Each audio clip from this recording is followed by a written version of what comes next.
Alright guys, in this video we're going to be going over 10 habits of successful relationships. Now these are things that you can model yourself. These are things that successful relationships have in common that you can look at and go, wow, if I do that I will have a higher likelihood of having a successful relationship. Now this can be anything from dating, boyfriend, girlfriend, marriage, all the way down to just your friends, just your coworkers, even your neighbors. This is a broad spectrum of things. It's just having a great relationship. And number one is communication. A lot of problems are caused simply because people do not know how to communicate how they feel, how they think, and what is causing the problem. And if you get communication down, it's the foundation for a great relationship. I know a lot of people who are friends but don't feel comfortable telling each other how they feel. And because of that, they have a very rocky relationship, and there's not much content, there's not much meat in the friendship. It's just, if one of them got in a car accident, they would show up to the hospital bed and they'd say, if there's anything I can do, I'll do it for you, but they won't actually mean it. Like, they wouldn't actually, scrub their feet. That was a weird analogy, but you know what I mean. It's not like a deep, meaningful relationship.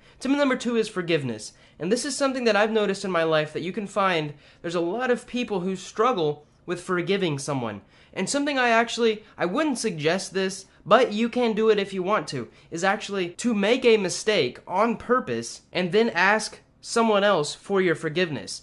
And in turn, how they forgive you can determine the quality of the relationship. So it's completely ambiguous. I wouldn't do anything major, but as long as you understand that your friend, your spouse, your girlfriend, your boyfriend, whoever you're living with can forgive you, that's going to be a quality of a great relationship. And you in turn can do that to yourself. You can forgive people for what they have done. And it's actual forgiveness, not just saying that you apologize, but forgiveness like, I actually forgive you, I'm not going to do it again, I am sorry.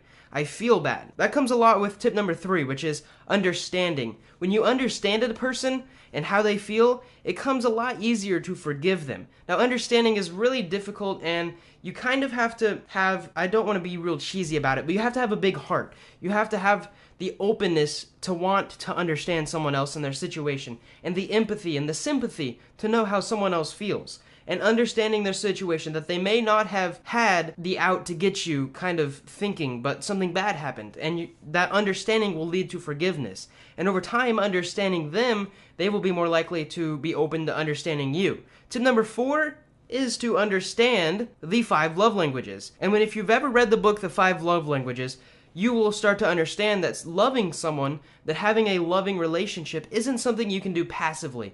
I talk about income all the time. You can make passive income to where it just trickles into your bank account and you don't even have to think about it. But a great relationship, if you understand the 5 love languages, you start to understand that they're not passive, they're active.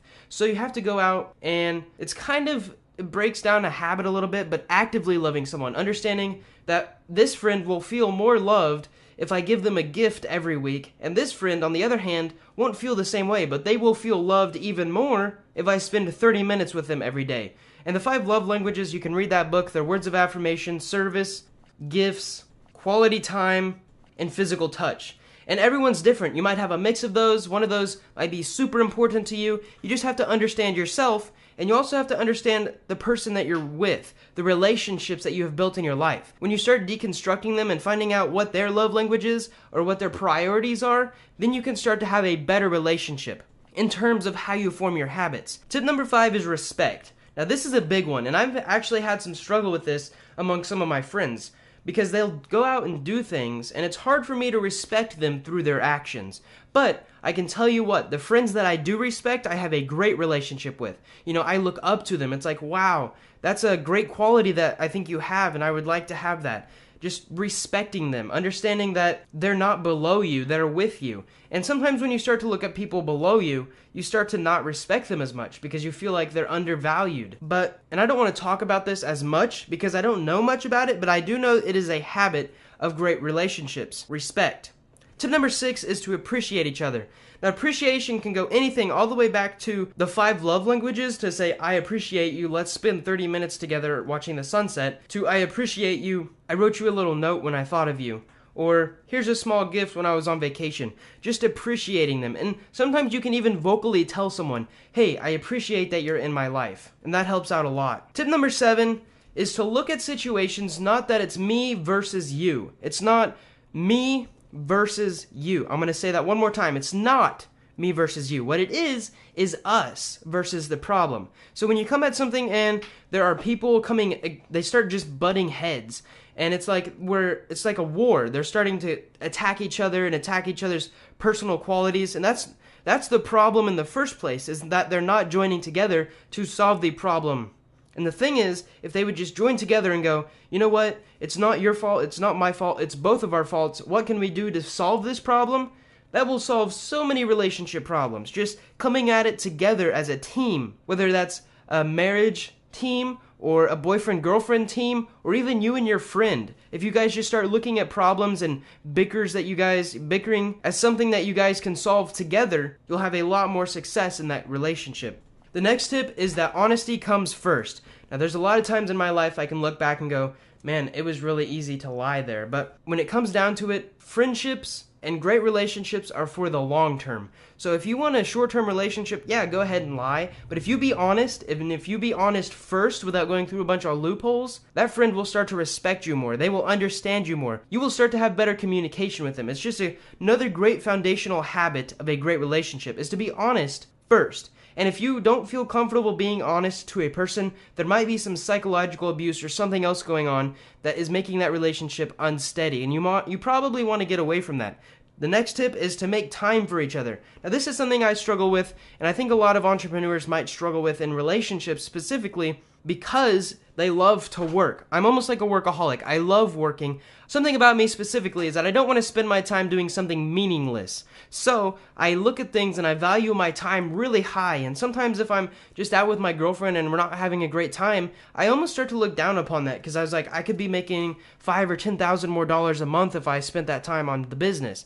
But I also look at the relationship view of it and I'm like, this relationship is a great thing in my life. If I didn't have it, I might not want to work as hard. So that's something that you've got to balance, and you've got to be self-aware to understand what percent of your life do you want to work and what percent of your life do you want to be actually part of your life. And the entrepreneur part of that is where can you mesh those? The last tip is, of course, to laugh a lot. Now, there are a ton of psychological benefits to laughing a lot. And if you can build a habit up to where when you spend time with someone and when you're around them, you're charismatic. Sometimes some people that I'm around, I literally just feel more charismatic. And it's not even me that has changed. It's them. It's the people that I'm around. They make me feel more charismatic. They make me feel like it's okay to laugh. It's okay to be myself. And if you can surround yourself with people like that, that's another great habit to form in a great relationship. So I'm going to go back through and review these 10 habits that you can come up with that you can model the masters to have a great relationship. Number 1 is communication. The next one's forgiveness.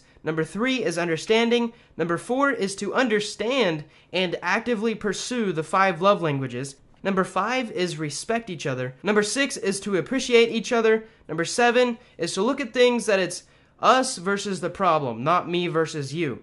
Number 8 is to be always honest first. Tip number 9 is to make time for each other. And tip number 10